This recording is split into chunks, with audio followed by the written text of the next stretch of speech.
बिस्मिल्लाहिर्रहमानिर्रहीम। जी base academy के platform से आप सबको एक बार फिर खुशामदीद कहता हूँ। जी प्यारे बच्चों, आप लोग जानते हैं जैसा कि हम सेकंड ईयर मैथ के यहाँ पे चैप्टर नंबर 1 को डिस्कस कर रहे हैं और इससे प्रीवियस वीडियोस के अंदर मैंने आपको एक्सरसाइज 1.3 की कुछ बेसिक डेफिनेशंस के बारे में बताया, जिसमें लिमिट ऑफ फंक्शन के बारे में हमने देखा। फिर उसके बाद हमने कुछ लिमिट ऑफ फंक्शन के लिहाज से कुछ थ्योरम्स जो पिछली प्रीवियस वीडियो में डिस्कस किए और एक आदि मैंने आपको एक मिसाल देके कि क्वेश्चन को सॉल्व करने की भी ज़रूरत महसूस की और मैंने आपको समझाया। वही पैमाना जो हमने पिछली वीडियो के अंदर सेट किया है उसी पैमाने को मैं आगे लेके चलूंगा और उसी रूल से उसी तरीके से हम इस पूरी एक्सरसाइज को सॉल्व करेंगे। तो रूल मैं आपको दोबारा से एक बार याद करवा देता हूं कि मैंने आपको पिछली वीडियो में ये रूल बताया था कि जब भी आपने लिमिट लेनी है किसी फंक्शन की तो आपने सबसे पहले ये देखना है कि क्या वो फंक्शन फ्रैक्शनल है। अगर फ्रैक्शनल है तो फिर आपने उसकी डिनोमिनेटर में देखना है क्या इसके डिनोमिनेटर में जो वेरिएबल है और जो हमारा वेरिएबल जो अप्रोच कर रहा है यानी x, जैसे हमारे पास यहां पे 3 को अप्रोच कर रहा है, अगर आपके फ्रैक्शन के अंदर जो डिनोमिनेटर में जो वेरिएबल मौजूद है उसमें वो पॉइंट पुट करने से क्या नीचे क्या डिनोमिनेटर में आंसर 0 तो नहीं आता। अगर 0 आता है तो उसको हम सॉल्व करने की कोशिश करेंगे और उसका एक तरीका मैंने आपको पिछली वीडियो में बताया कि अगर फंक्शन फैक्टराइजेबल होगा तो उस फैक्टर को जिसकी वजह से डिनोमिनेटर में 0 बन रहा है उसको हम कैंसिल आउट करेंगे और उसके बाद उस फंक्शन के अंदर हम अपनी मतलूबा लिमिट पुट कर देंगे और उसको सॉल्व करेंगे और जो आंसर आएगा वही हमारी लिमिट होगी। अब मेरे पास यहाँ पे एक्सरसाइज 1.3 का क्वेश्चन नंबर 1 का पहला पार्ट मौजूद है, that is limit x approaches to 3 2x + 4। जी प्यारे बच्चों, अगर आप गौर करें तो ये जो फंक्शन है ये सिंपल एक अलजेब्रिक फंक्शन है, एक लीनियर फंक्शन है जिसके अंदर कोई डिनोमिनेटर में वेरिएबल मौजूद नहीं है यानी फ्रैक्शनेबल नहीं है। तो इसका मतलब ये हुआ कि चूंकि इसके डिनोमिनेटर में वेरिएबल मौजूद नहीं है तो इसका मतलब ये हुआ कि इसके डिनोमिनेटर में 0 बनने का चांस भी नहीं है। तो इसका मतलब ये हुआ कि x की हर वैल्यू के लिए ये फंक्शन डिफाइंड है। तो हम यहाँ पे बिला खौफो खतर x की जगह ये वैल्यू पुट करेंगे। तो प्यारे बच्चों, अगर आप गौर करें हमारी लिमिट x अप्रोच कर रही है 3 को, तो जहां जो x आ रहा है वहां पे आप 3 लगा देंगे। जी प्यारे बच्चों, 2 × 3 + 4 इसको आप सॉल्व आउट करते हैं तो हमारे पास answer 6 + 4 that is equal to 10 आता है। यानी यहां से एक बात बड़ी क्लियर है प्यारे बच्चों कि अगर फंक्शन की डेफिनेशन के अंदर डिनोमिनेटर में वेरिएबल मौजूद नहीं है जिसको आपने वैल्यूज देनी है तो फिर आप बिला खौफो खतर आंखें बंद करके वो वैल्यूज बगैर फंक्शन को सॉल्व किए आप उसके अंदर पुट करेंगे और उसको सॉल्व आउट करके वही हमारा आंसर होगा। इसी तरह से यहाँ पे हमारे पास क्वेश्चन नंबर 2 का पार्ट नंबर 1 है, that is limit when x approaches to -1 x³ - x over x + 1। तो प्यारे बच्चों, इस फंक्शन की तरफ अगर आप गौर करें तो ये हमारे पास फंक्शन फ्रैक्शनेबल है यानी कि फंक्शन के डिनोमिनेटर में वेरिएबल मौजूद है।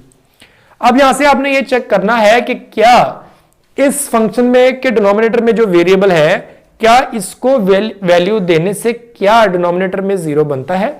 अगर तो नहीं बनता फिर तो मसला नहीं है, फिर तो आप डायरेक्ट वैल्यू पुट कर देंगे। यानी कि अगर डिनोमिनेटर के अंदर वेरिएबल मौजूद है तो इसका मतलब ये नहीं है कि वहां पे फंक्शन अनडिफाइंड हो जाएगा। जैसे अगर हमारे पास एक क्वेश्चन है limit when x approaches to 1 over x, तो यहां पे अगर मैं x की जगह 1 दे भी दूं तो इसका आंसर बनेगा 1 over 1 that is equal to 1 and which is defined, that is not issue. यानी कि डिनोमिनेटर में 0 नहीं बनना चाहिए। अगर फंक्शन के डिनोमिनेटर में जो वेरिएबल मौजूद है अगर उसकी वजह से डिनोमिनेटर में 0 बनता है फिर वहां पे हम क्वेश्चन को डिफरेंट टेक्निक से सॉल्व करके जिसकी वजह से 0 बनता है उस फैक्टर को कैंसिल आउट करेंगे। तो अगर यहां पे आप गौर करें प्यारे बच्चों तो यहां पे हमारे पास डिनोमिनेटर में मौजूद है x + 1। अगर इस x की जगह मैं -1 पुट करता हूं तो that is -1 + 1 that is equal to 0 यानी कि फंक्शन के डिनोमिनेटर में 0 बनता है। इसका मतलब इसको हमें कुछ सॉल्व आउट करना पड़ेगा कोई टेक्निक से जिस वजह से ये 0 बनता है। क्योंकि x + 1 की वजह से 0 बनता है हमें टेक्निक लगा के इस x + 1 वाले फैक्टर को कैंसिल करना है। तो प्यारे बच्चों, टेक्निक यहाँ पे बहुत एक सिंपल हम लगाएंगे, that is x approaches to -1 इसमें से आप ऊपर से x कॉमन ले लें, पीछे हमारे पास जो वैल्यू बचेगी that is x square minus 1 over x plus 1।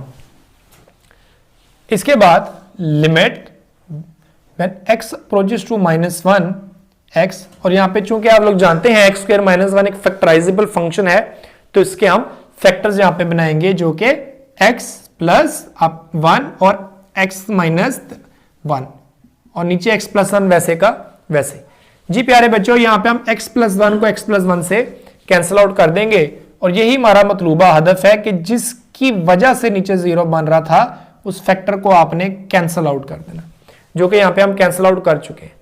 अब जब आप ये काम कर लेंगे तो उसके बाद आप आराम इसके अंदर अपनी वैल्यूज सेट कर दें, that is x equal to -1।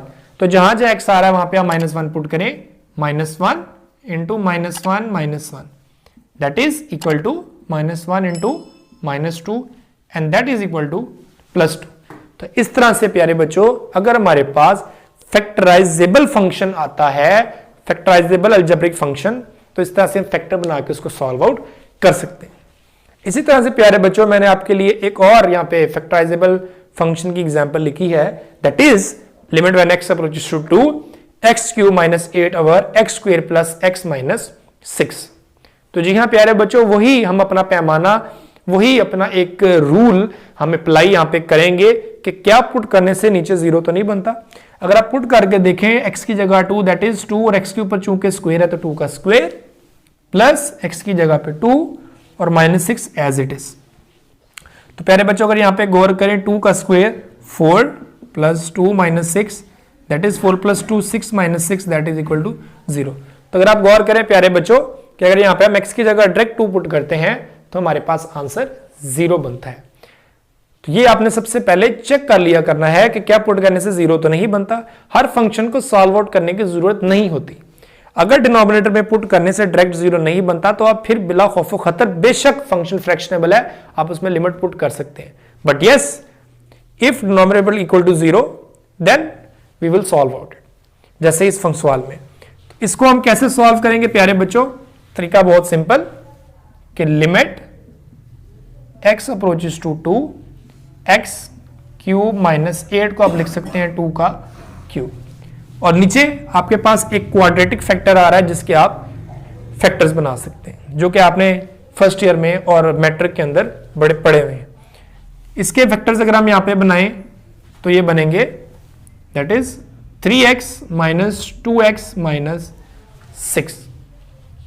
जी प्यारे बच्चों, ऊपर हम यहाँ पे a³ का फॉर्मूला अप्लाई करते हैं और a³ का फॉर्मूला आप लोग सब जानते हैं, a³ माइनस b³ ये बराबर होता है a minus b into A square plus A B plus B का स्क्वेयर। मैं यहां पे आपको लिख देता हूं कि a³ माइनस b³ का फॉर्मूला हमारे पास होता है a minus B into A square plus A B plus B square. इस फॉर्मूले के अंदर जहां जहां आपके पास x आ रहा है, जहां जहां a आ रहा है सॉरी, वहां पे आप x पुट कर दें, जहां जहां b आ रहा है वहां पे आप 2 पुट कर दें। तो इस फार्मूले की मदद से हमारे पास जो नोमिनेटर है वो फ्रैक्शन जो है वो ओपन हो चुकी। इसी तरह से नीचे से आप x को कॉमन लेंगे और ये रहेगा x प्लस 3, फिर -2 कॉमन लेंगे तो x प्लस 3। जी प्यारे बच्चों, फाइनली हमारे पास जो फ्रैक्शन बनेगी limit when x approaches to 2x minus 2, हमारे पास जो इसका फाइनली आंसर आ जाएगा, सॉरी यहाँ पे हमारे पास आएगा x² प्लस 2x और प्लस 2 का स्क्वायर 4। हमारे पास जो आंसर आएगा that is x² plus 2x plus 4 और नीचे हमारे पास जो फैक्टर आएंगे that is x minus 2 into x plus 3।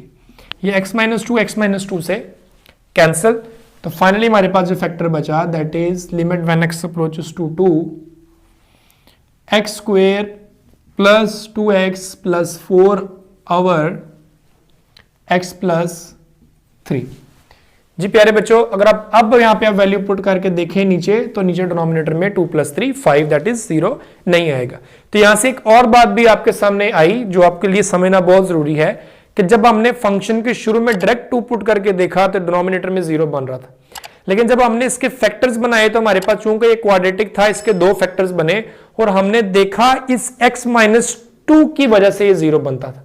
जी गौर करें, अगर इस पहले फैक्टर x-2 की जगह, x की जगह मैं 2 लगाऊं तो 2 - 2 0 आता था, जबकि x+3 की वजह से 0 नहीं आता।